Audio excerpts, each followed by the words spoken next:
सबसे पहले मेंटोर तो मेरे पूरे परिवार वाले, मेरे माता पिता, उन्होंने कंटिन्यूअसली जो मेरी परीक्षा है उसको खुद समझा है उन्होंने मुझसे ज्यादा, ताकि वो मुझे बता सके। अब की बार जो मेरा अटेम्प्ट होगा वो मैं बोलती हूँ कि मेरा गोल्डन अटेम्प्ट था। मैंने सब कमियां अपनी दूर करी और प्री मेंस इंटरव्यू सब एक बारी में इस बार फिर क्लियर कर। मुझे जानकारी मिली है सीएम साहब ने आपको भी बुलाया है। जी जी। तो शायद ये चर्चा आप वहाँ भी उसको आगे बढ़ा सकते हैं। किस तरीके से, क्या मतलब, जैसे सीएम साहब ने बधाई दी, क्या कहा सीएम भजनलाल शर्मा जी ने भी? दोस्तों राम राम साहब, मैं थाको दोस्त थाको बायलो थाको मित्र हुकुम सिंह और अपने नौलगढ़ क्षेत्र के लिए और यहाँ कहवा की शेखावटी के लिए बहुत ही खुशी की बात है कि अपने गांव की, अपने क्षेत्र की देवीपुरा बनी जो क्षेत्र है ग्राम पंचायत बटे पुरोहित की ढाणी की अपना करने बैठे टीना कल्याण और आपको यूपीएससी एग्जाम क्लियर करके और आपको स्वागत को तो दौर हो चुके हैं कि अभी मतलब आता हो गया अभी स्वागत हो। तो सबसे पहले तो आपने बहुत बहुत बधाई हो। धन्यवाद। आप सब मान लोगों ने तो गर्वान्वित महसूस कराया हो। आपका नाना जी बैठे, आपका दादाजी बैठे, आपका मामा जी आ रहा है और सरपंच जी आ रहा है, सबकी उम्र भी बढ़ गई है। बहुत ही खुशी है। इसको शब्दों में तो बयां हम लोग भी नहीं कर पा रहे। आप इसको किस तरीके से देख रहे हैं? जी, जैसा कि आपने कहा शब्दों में बयान करना तो मेरे लिए भी वाकई में बहुत ही मुश्किल बात है। जिस प्रकार का प्यार, आशीर्वाद, सम्मान जो मुझे सबसे मिला है वो तो बिल्कुल ही अकल्पनीय था। मैंने सोचा भी नहीं था कि मुझे इस तरह से स्वागत मिलेगा इस उपलब्धि के बाद। तो बहुत ही ज्यादा अच्छा लग रहा है, मेरा दिल एकदम भर चुका है अभी खुशी से। आपको पता है ना, मतलब गंगा जमुना तहजीब है ना, एक मतलब कहते हैं कि गंगा जमुना तहजीब वो प्रयास होता है। तो पॉलिटिकल में जो दो अलग अलग धाराओं के, विचारधाराओं के लोग हैं ना, वो भी एकजुट नहीं होते। लेकिन टीना कल्याण ऐसी शख्सियत बन चुकी है कि उनके स्वागत में दोनों पॉलिटिकल लीडर्स, चाहे स्थानीय विधायक विक्रम सिंह जाखल, पूर्व मंत्री राजकुमार शर्मा जी और डॉक्टर राजकुमार शर्मा जी, तो दोनों ही स्वागत को आए। उस चीज को भी लोगों ने बहुत सराहा, लेकिन वो संभव हुआ आपके चलते। तो इसको भी मतलब महसूस किया क्या आपने? जी, मुझे तो आप लोगों के द्वारा और जो बाकी लोगों ने मुझे बताया उनके द्वारा ही पता चला कि वो दोनों एक मंच पर आए और ऐसा पहले नहीं हुआ था। तो काफी अच्छा लगा। लेकिन इसको पॉलिटिकली देखने से ज्यादा मैं ऐसा देखती हूँ कि मैं उनकी बेटी हूँ, मैं नवलगढ़ की बेटी हूँ, तो वो मेरा सम्मान करने के लिए पधारे थे। तो मुझे बहुत अच्छा लगा वो दोनों ही आए। तो बिल्कुल बहुत अच्छा आप बता रहे हैं कि पॉलिटिकल नहीं है तो पॉजिटिव ही है। अब जैसे आप आईएएस के बाद में अब क्या ऐसी सामाजिक रूप से देखते हैं कि जब आप ऑन फील्ड रहेंगे, किन ऐसी सब्जेक्ट पर काम करना चाहेंगे? ऐसे कोई कुरीति या कुछ क्या कुछ विजन आपने तय करा? जी, एक विषय है जो मेरे दिल के काफी करीब है और वो है कि औरतों की सेफ्टी को लेकर के। जैसे मैं खुद एक लड़की हूँ और मेरी पढ़ाई को हमेशा से बढ़ावा दिया गया है मेरे घर में। मेरे घर में और भी मेरी कई बहनें हैं और हम सबको बहुत प्रोत्साहित किया गया है। पर मैंने काफी बारी ये देखा है कि बाकी लड़कियों को ये मौका नहीं मिल पाता है और जिसका मेन कारण मुझे ये भी लगता है कि घर वाले डरते हैं उन्हें बाहर भेजने से, या भले ही उनकी शिक्षा के लिए या फिर काम करने के लिए। तो मैं ये चाहूंगी कि मैं उनकी सेफ्टी के लिए बहुत ज़रूर से कुछ कर सकूं, ताकि उन्हें भी एम्पावर्ड फील हो कि हम बाहर जा रहे हैं तो हम सेफ रहेंगे, हमारी बहन बेटियां बच्चियां सब सेफ रहेंगी। तो उनसे उनकी एजुकेशन भी काफ़ी और ज़्यादा संवर जाएगी और काम करने की अपॉर्चुनिटीज़ भी काफ़ी मिलेंगी उन्हें। और देश में जैसे माहौल बदला है, ये सेफ्टी वाला इम्प्रूवमेंट भी हुआ होगा, आपने इस चीज़ को भी नोटिस किया और बेहतर आप करेंगे, ये भी मानते हैं कि इम्प्रूवमेंट हुआ भी है? जी सर, इम्प्रूवमेंट तो वाकई हुआ है। पहले से अब तो बहुत ज़्यादा अच्छा हो रहा है, पर कुछ हृदय विदारक दृश्य भी अभी भी हमें देखने पड़ते हैं। न्यूज़ में हर दिन अखबार के फ्रंट पेज पे कुछ ना कुछ ऐसी आती है, तो वो मेरे दिल को काफ़ी, मुझे बहुत बुरा लगता है वो देख करके। तो मैं चाहूँगी जहाँ पे भी मैं कार्यरत होंगी, मेरा प्राइम मोटिव और जो मेरा फोकस रहेगा वो वुमेन सेफ्टी पे ज़रूर से रहेगा। वुमेन सेफ्टी की आप बात कर रहे हो, सीएम साहब ने जो 8 मार्च को महिला दिवस आता है, सीएम भजनलाल शर्मा जी महिलाओं के जो एक आइडियल महिलाएं उनके साथ में संवाद भी किया था। और मुझे जानकारी मिली है सीएम साहब ने आपको भी बुलाया है।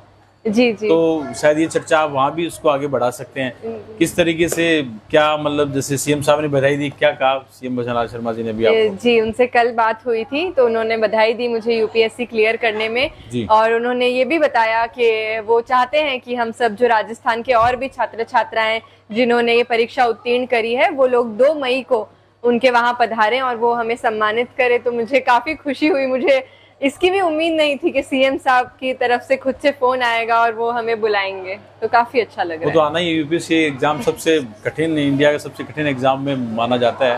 पहला अटेम्प्ट मिस कर गए, उस समय मतलब ऐसे डिसअपॉइंटेड जैसे भाव थोड़ी रहे होंगे कि अगेन ट्राई, आप वाला जो पहला सेकंड अटेम्प्ट था ना? जी जी जी जी, डिसअपॉइंटेड तो मैं नहीं हुई थी, क्योंकि मुझे उस समय पता था कि मेरी कमियां क्या रह गई है। तो मैं बिल्कुल और जोश से भरी हुई थी कि अब अगला अटेम्प्ट देना है तो बिल्कुल सारी कमियां सुधार करके देना है, और अब की बार जो मेरा अटेम्प्ट होगा वो मैं बोलती हूँ कि मेरा गोल्डन अटेम्प्ट था।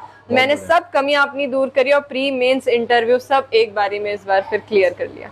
इंटरव्यू के दौरान मतलब आप सभी में कॉन्फिडेंट रहे हैं, वैसे कोई आप शेयर करें उस समय कैसे क्वेश्चन आपके जो सब्जेक्ट से रिलेटेड ही रहा होगा? जी, कुछ क्वेश्चन मेरे बायोडेटा से रिलेटेड थे, कुछ क्वेश्चन देश विदेश में जो अभी न्यूज चल रही है करंट में वो चीजें पूछी गई, हमारे इंडिया के डिफेंस के क्षेत्र से मुझसे चीजें पूछी गई, काफी अलग अलग प्रश्न पूछे गए थे। और जैसे कि मैं राजस्थान से हूँ तो मुझसे राजस्थान के बारे में एक ये सवाल जरूर पूछा गया था। वो बता रहे थे कि उनके दिमाग में ऐसी छवि है कि राजस्थान बहुत पिछड़ा हुआ है, वहां पे लड़कियों की मतलब अच्छी स्थिति नहीं है, उनकी जल्दी शादियां कर देते हैं, उनकी पढ़ाई वगैरह पे ज्यादा ध्यान नहीं दिया जाता। तो वो मुझसे ये पूछ रहे थे कि क्या आपके साथ भी ये हुआ है या अब कैसी स्थिति है आपके राज्य की। तो ये कुछ सवाल पूछे ये गए आपके कई पुराने इंटरव्यूज में सारी चीजें तो काफी चीजें आ गई है, मैंने देखा। जी जी। लेकिन जैसे जो आप इसमें जो आप वाले जो बार बार में कोशिश करते हैं उनके लिए कोई मैसेज देना चाहें जो फर्स्ट सेकंड थर्ड अटेम्प्ट के बाद में भी रह जाएं, फिर भी वो कोशिश करें कि उनको एक मोटिवेशन मिले टीना के शब्दों के माध्यम से, टीना कल्याण के शब्दों के माध्यम से? जी जी जी, आपके चैनल के माध्यम से मैं ये कहना चाहूंगी, पहली बात तो जिनके थोड़े ज्यादा अटेम्प्ट हो चुके हैं मैं तो उन्हें इतना ज्यादा शक्तिशाली मानती हूँ। मेरे को नहीं लगता कि मेरे में तो वो हिम्मत है कि मैं साल दर साल बैठ के पढ़ाई कर सकूं, वो भी इतने बिल्कुल जी जान से, पूरी ईमानदारी से। तो पहले तो आपके उस जज्बे को ही सलाम है कि आप इतने साल दर साल उस परीक्षा में लगे हुए हैं। मैं ये कहना चाहूंगी कि आपकी जो पढ़ाई है वो वेस्ट नहीं जाएगी।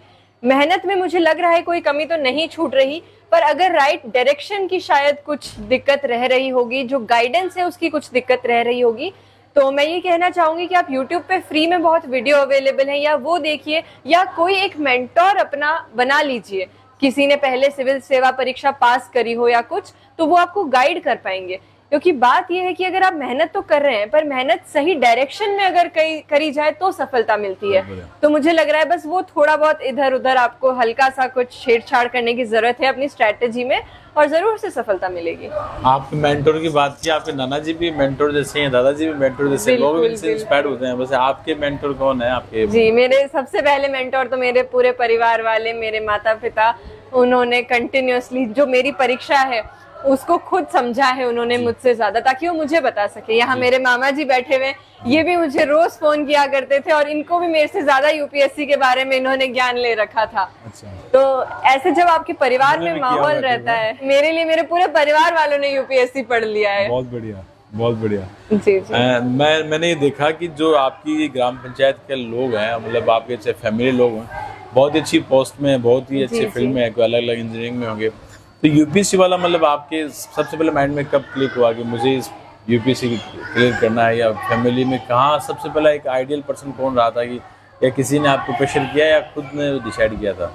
जी, मेरी फैमिली में तो कोई अभी सिविल सेवा किसी ने शायद दी भी नहीं है और कोई है भी नहीं परिवार में, लेकिन मेरा जो सपना है वो छठी क्लास से शुरू हो गया था। और इसके पीछे मेन जो हाथ था वो मेरे पिताजी का था।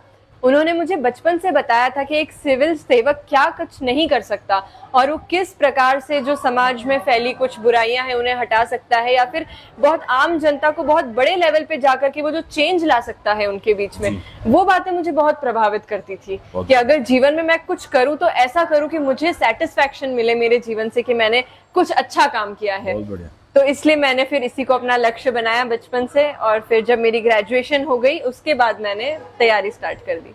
बहुत बढ़िया। दादू जी, आप लोगों से बातचीत कर से, और आप कोई अच्छो संदेश और देना चाहो, कोई आपके मन में है? जी, एक बात है जो मैं हर जगह कहती हूँ और मैं फिर से आपके चैनल पे भी कहना चाहूंगी कि जी, पढ़ाई एक तरफ है, लेकिन आपकी जो मेंटल हेल्थ है वो एक बहुत जरूरी एस्पेक्ट है जो आजकल नेग्लेक्ट कर दिया जाता है। अभी तो फिर भी आम बोलचाल की भाषा में थोड़ा लोग बोलने लग गए हैं, पर जितना मैं समझती हूँ मुझे लगता है बच्चे आजकल पढ़ाई में रह जाते हैं या फिर पढ़ाई को एकदम एग्जाम को सर पे चढ़ा लेते हैं कि ये नहीं होगा तो जिंदगी में बस कुछ भी नहीं होगा। पहली बात तो ये है, आपकी पढ़ाई कहीं वेस्ट नहीं जा रही। अगर आपका एक चीज में नहीं हो रहा, आप दूसरी जगह प्रयास करिए, आपको जरूर से सफलता मिलेगी। और दूसरी बात ये है कि पढ़ाई को बिल्कुल सर नहीं चढ़ने देना। मैंने जब तक भी पढ़ाई करी है 2-2.5 साल, मैंने हमेशा इतने मजे से पढ़ाई करी है, हंसते हुए पढ़ाई करी है, बिल्कुल बोझ लेके नहीं करी। और मैं ये मानती थी कि मैं इतनी सौभाग्यशाली हूँ कि मेरे को पढ़ने का मौका मिल रहा है और ये मुझे इतना इनरिच्ड पर्सन बना रहा है पढ़ाई करना। तो आप ऐसे समझ के पढ़ाई करिए तो आपको पढ़ने में मजा भी आएगा, आपको ना डिमोटिवेटेड फील होगा। और कभी हो तो मैं तो यही करूंगी कि आपके परिवार वालों से बात करिए, उनसे अच्छा दोस्त आपका कोई हो नहीं सकता। तो आप पढ़ाई भी करिए, अपनी मेंटल हेल्थ, फिजिकल हेल्थ सबका इक्वली ध्यान रखिए। ये टीना कल्याण ने मेंटल हेल्थ पे क्या क्या काम किया था उस दौरान, जब एग्जाम के दौरान कभी रिक्वायरमेंट हुई कि मुझे कोई फिल्म देखनी है, म्यूजिक सुनना है या फिर अपने परिवारजनों से बात करना है? जी, मैं तो बहुत चीजें करती थी अलग अलग मेरे मूड के हिसाब से। ज्यादातर तो मैं अपने परिवार वालों से बात करती थी। मेरी बड़ी बहन है, उससे मैं काफी चीजें शेयर करती हूँ, मतलब सब कुछ ही। कभी मुझे बहुत डिमोटिवेटेड भी फील होता था कि ये मैं क्या कर रही हूँ, मेरे दोस्त तो सब नौकरी लग गए, मैं तो घर पे पढ़ाई कर रही हूँ, तो उससे शेयर कर लिया। कभी मैंने भजन सुन लिए, कभी कोई गाने सुन लिए, कभी यूट्यूब पे कोई मूवी देख ली, कुछ कॉमेडी का देख लिया, या फिर मैं सुबह योगा और मेडिटेशन भी करने लगी थी बीच में, तो उससे भी मुझे काफी फायदा मिला। तो आप ये छोटी मोटी चीजें कर सकते हैं, जरूरी नहीं कि बहुत बड़ी बड़ी चीजें रिक्वायर्ड होती हैं अपना खुद का ध्यान रखने के लिए। छोटी छोटी चीजों से आप खुश रह सकते हैं और उससे बहुत मेंटल हेल्थ सही रहती है। भजन से आध्यात्मिक ऊर्जा और उस तरह की प्राप्ति भी मिलती है। जी जी जी, भजन सुन के एकदम से मन शांत हो जाता था मेरा। कभी विचलित रहती थी या कभी डर लगता था, तो बस 1-2 भजन सुन लिए आंख बंद करके, तो ऐसे लगता था कि चलो वापस एक पॉजिटिव एनर्जी फील होती थी। उस समय जब ये खुशखबरी आई, उस समय सबसे पहला रिएक्शन कैसा था और किसने खुशखबरी दी थी सबसे पहले आपको? जी, रिजल्ट मैंने खुद ही देखा था। मेरे पिताजी और मेरी बड़ी बहन अपने अपने ऑफिस में थे और मेरी माताजी काम करके बस आराम ही कर रही थी। इतने में मुझे पता था कि रिजल्ट आ गया है। मैंने घर वालों को बताया नहीं, मैंने सोचा मैं खुद ही देख लेती हूँ, अच्छा आया है बुरा आया है पहले खुद फेस कर लेते हैं फिर बताएंगे। तो फिर जब वो पीडीएफ खोली तो उम्मीद तो थी कि नाम आएगा जरूर, फिर उसमें देखा कि रैंक आ गई है, फिर माताजी को सबसे पहले बताया। सीट से उछल गए थे उसी समय? बिल्कुल आंसू से छलक गए थे और बिल्कुल ऐसे लगा कि चलो यूपीएससी की जर्नी का अंत हो गया है। पहला फोन जी तारा ने मेरी मिसेज को किया। जैसे जैसे इसका रिजल्ट आया, इसने अपनी मम्मी को बताया, तो मम्मी ने मेरी जो मिसेज है उसको बोले, माँ जो चिन्नू IAS बन गई, फिर परीक्षा देने की जरूरत कौन पड़ेगी हो तू। घर का नाम चिन्नू। घर का नाम चिन्नू है। टीना तो अभी बोलने टीना तो ये कहते हैं, हम तो चिन्नू ही कहते हैं। इंस्पायरेशन इनका ये भी था, ये पढ़ाई में काफी इंटेलिजेंट थे। तो सतीश इंजीनियर था, तो सतीश ने राजेंद्र जी को कहा कि इसको आप IIT दिलाओ, आप डेयरी टेक्नोलॉजी में एडमिशन दिला रहे हो। तो उस समय से इसके दिमाग में ये बात बैठ गई कि क्या डेयरी टेक्नोलॉजी वाले नहीं बढ़ सकते, IIT बड़े इंजीनियर वो UPSC टॉप कर सकते हैं। तो उस दिन से इसके दिमाग में वो बात घुस गई और उसने मुझे वो करके दिखाया। आपके क्या बहुत खुशी हुई उस दिन, खुशी का कोई ठिकाना नहीं है। और मैं तो अब ये कहूँगा कि हमें दूसरे इंट्रोडक्शन देने की जरूरत नहीं है, सिर्फ ये कह दें कि मैं तो टीना का दादा। अरे बहुत अच्छी बात है, मतलब तो हम भी कहते हैं, हम तो टीना कल्याण वाले क्षेत्र से आते हैं। जो मामू जी बताओ। सर बताना यही है कि चिन्नू बचपन से ही ब्रिलियंट तो थी। पहले तो मेरे को नहीं पता था, लेकिन मैं मैं तो बिजली बोर्ड में सर्विस करता हूँ AN में। हमारे निगम के टूर्नामेंट हुए थे शायद अराउंड 2012 में। तो मेरा फ्रेंड है अजीत पाल, यहीं AN लगे में बिसाऊ में, हम दोनों रात को वहीं रुकते, जीजा जी के पास में 2-3 दिन रुके। फिर ये हम देखते थे, वो भी क्या है कि बड़ा मतलब डीप स्टडी करता है, वो अच्छा इंटेलिजेंट है। वो क्या है, चिन्नू एनसाइक्लोपीडिया और ये पढ़ती रहती थी, तो वो इससे डिस्कशन करता रहता था, मैं भी देखता रहता था। मेरे को लगा यार उसको नॉलेज तो बहुत अच्छा है। उस टाइम अराउंड जैसे 10th-9th में होगी, मेरे को लगा अच्छा है। हैंड राइटिंग भी देखी, वो भी बढ़िया थी। फिर इसने मैथमेटिक्स ले ली, मैथमेटिक्स ले उसमें टॉप किया।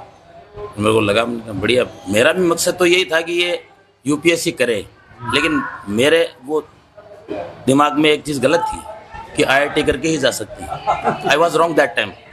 तो मेरे को लगा, जबकि इनका तो शुरू से अलग था शुरू से ही, तो वो मेरे को अभी पता चला है, समझ गया मैं अब तो जीजा जी ने दिलाई इसको डेयरी साइंस, क्योंकि मैं तो वहीं पढ़ा हुआ था उदयपुर में CTI में, तो मेरे को लगा यार ये डेयरी साइंस तो यहाँ के बच्चे क्या कर पाएगी, लेकिन इसने वहाँ क्या आगे टॉप किया, गोल्ड मेडलिस्ट हो गई उसकी डेयरी की।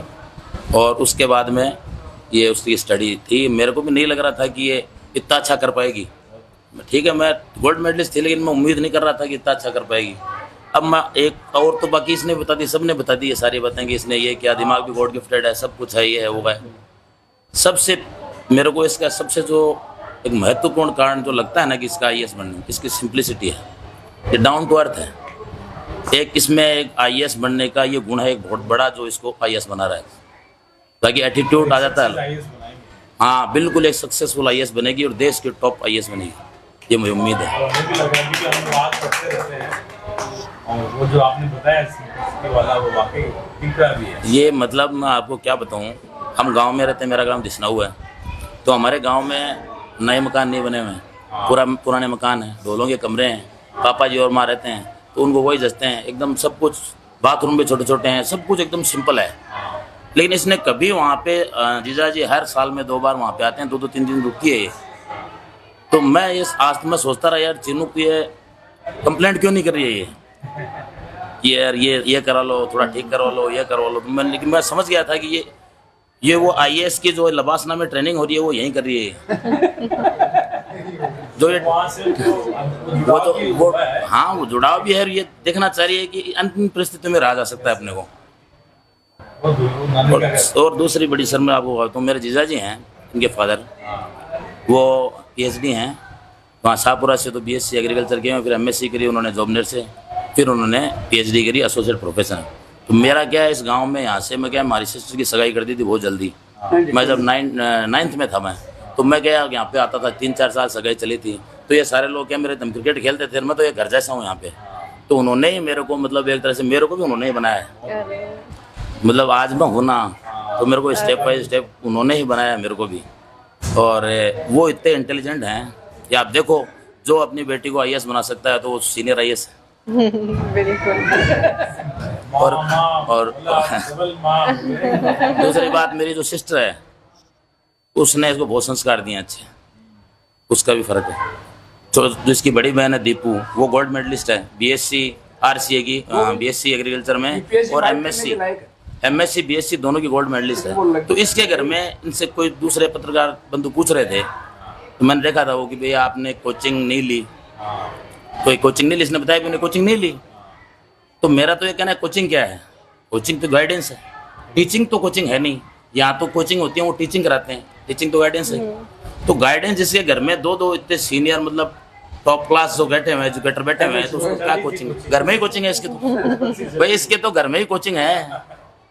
और ऐसे माइंड है ना, वो लाखों में एक पैदा होते हैं, वो तो जीन्स होते हैं, कैसे बन जाते हैं कोई किसी का बस की बात नहीं। IAS जो बनते हैं ना, वो ऐसे नहीं मिलते हैं अपने को ढूंढने से, वो ढूंढने से अपने को IAS नहीं मिलेंगे, ना बनाने से मिलेंगे, वो जेनेटिक्स कैसे होते हैं, गॉड गिफ्टेड होते हैं।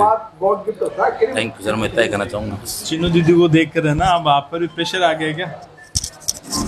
मेरे ऊपर बिल्कुल भी प्रेशर नहीं आया है, क्योंकि मुझे मेरे पापा ने हमेशा सिखाया है कि मेरा भी ये बहुत मन है कि मैं IAS बनूं और चीनू दीदी जैसा बनूं, और बहुत मेहनत करूंगा IAS बनने के लिए, और मैं मेरी जितनी भी मैं कोशिश कर सकता हूँ उतनी करूँगा। अब उड़ा के छोड़ेंगे।